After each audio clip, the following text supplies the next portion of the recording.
Hello, good morning everyone. My name is Shanmugam. I am a transformation life coach for ambitious women. I help them get off the hamster wheel of life and feel joyfully, passionately reconnected to their life again, and to help them dream a bigger life than they have ever dreamed for themselves and actually create the thing. So I am here today to share with you 5 tips on how you can start feeling more confident today. When my clients come to me, the first thing they always talk about is how they feel so much lack of self-confidence.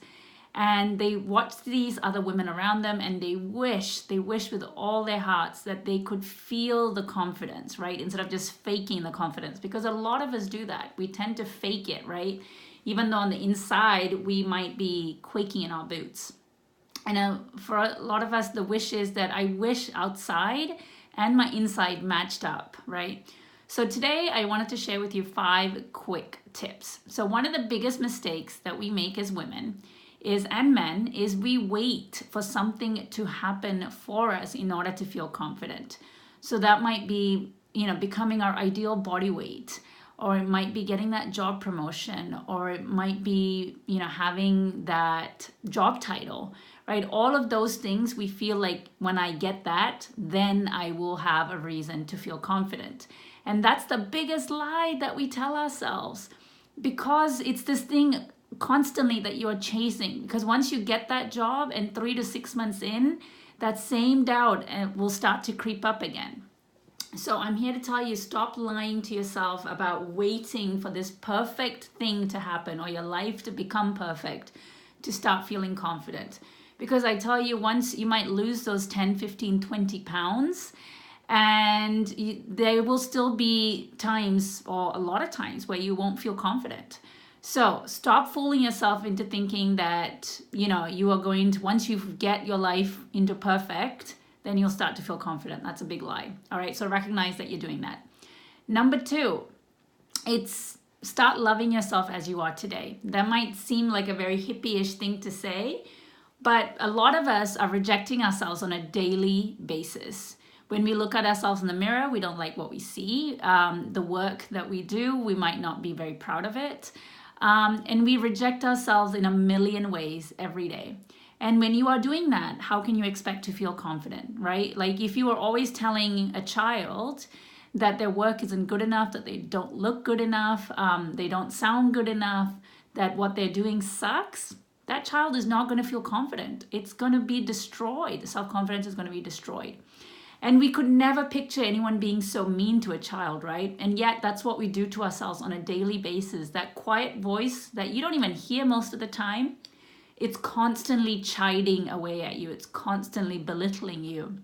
And it's constantly calling out all the ways why you're not good enough. So anytime that voice starts to rise up, you need to replace that with something that you do like about yourself, that you do love about yourself. And that's how self-confidence gets built up. It's not one big thing, ta-da, that happens and all of a sudden you go from feeling not confident to confident. It's the small actions that you take from moment to moment and on a day-to-day basis that's going to build your confidence. All right, so that's number 2. Start listening to that inner voice that's being so mean to you all the time, and start to find ways of embracing yourself today and loving yourself today. So that leads me to tip number 3, which is to have a celebration book, right? Either at the end of the night or you carry with you at all times. It's anytime you give yourself a pat on the back, and it's really important to start giving yourself a pat on the back. And it might be finding the courage to go work out that day, and that needs to go in your celebration book, right? And so I encourage all my clients to write down every night 3 to 5 things that they celebrate about themselves that night. Okay, and it's important that you write it down and not just mentally note it, because on the days that you're finding it really hard to find reasons to celebrate things about yourself, you can go back to that book and read over it, because then it's going to let you know of all the things that you have achieved in that last 2 weeks, 3 weeks, 4 weeks. Okay, so number 3 is start getting into the practice of having a celebration book. Number 4 is stop looking for validation from others. We tend to put our self-confidence in the hands of others, and we look for recognition and validation and to earn respect from other people, and we don't give it to ourselves. It's like this big hole that's left wide open, and we look for other people to fill it, right? With appreciation, with recognition. It's obviously nice to receive all of those things, and as humans, we do want it, we crave it. But I don't want that to be your source of self-confidence, right? Your self-confidence needs to come from who you are today, embracing yourself as you are today.